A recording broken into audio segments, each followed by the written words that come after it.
我所有的研究都是从病人出发的。我们常常说我们要视病由亲，病人他有什么需求，我们要尽量去满足。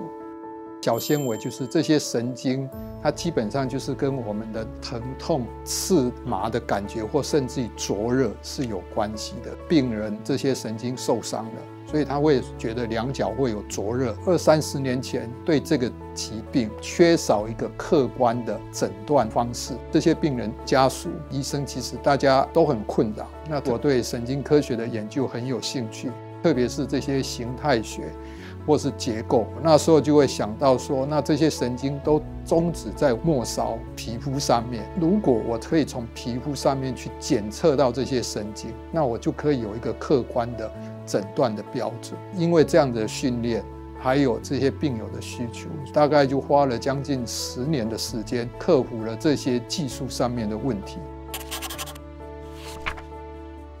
台湾脑库很重要的意义是，它是一个病友大爱的表现。我一个罕见疾病的病友，他告诉我，这个疾病没有诊断，没有治疗，他很痛苦，但是他希望的是往生以后，我这个脑神经组织可以留下来，给其他的医师做研究。因为有这样子大爱的病友，我想对我来讲是一个驱使的力量。非常感谢我有一些志同道合的朋友，最终得到了法源的依据，所以就在台大医院建立了台湾第一个完整符合法规还有国外先进标准的台湾脑库。启发自己的力量，这个是长期从事研究非常重要的。不论是小纤维神经病变，或是台湾脑库，它不是用月，是用年，甚至用10年来算的。在这么长的时间内，怎么样维持自己有那个动力？一个是责任感的驱使啦，那另外一个就是在研究的主题的选择上面，需要了解自己的能力，还有自己的兴趣。我也常跟同学讲，实验室的同学实际上是你的队友，要想办法让你认识的人变成可以帮你忙的。一个是科学上面、知识上面的，另外一个是心理上面的。一群人跟着我一起做，互相鼓励。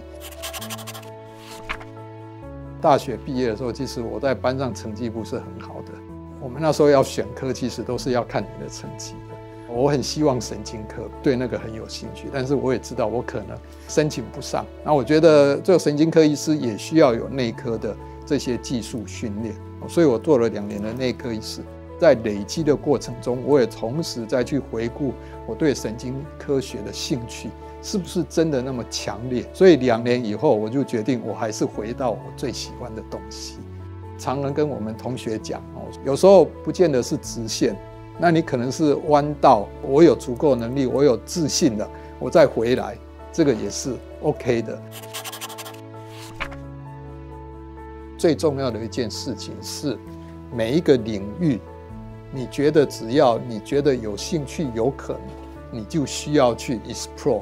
因为我们每个人的潜能，可能都是要你碰到了有一个情境，你可能才会知道。其实台湾的老师、研究学者，大家都非常的优秀，需要在国际会议上面要让国外知道我们的研究能量，还有我们的研究成就。举我自己个人的例子，我们发展了皮肤切片可以诊断这些小纤维，所以某一个程度，如果这是在世界比较早的，我们就尽量会去参加国际会议，发表论文。国外就有几个实验室还有研究者就跟我联络，这是一个很好的一个互动机会。那另外一个就是建立国际的网络，在美国还有这些开会的时候，认识了这些国际学者，所以我们就有很好的网络连接。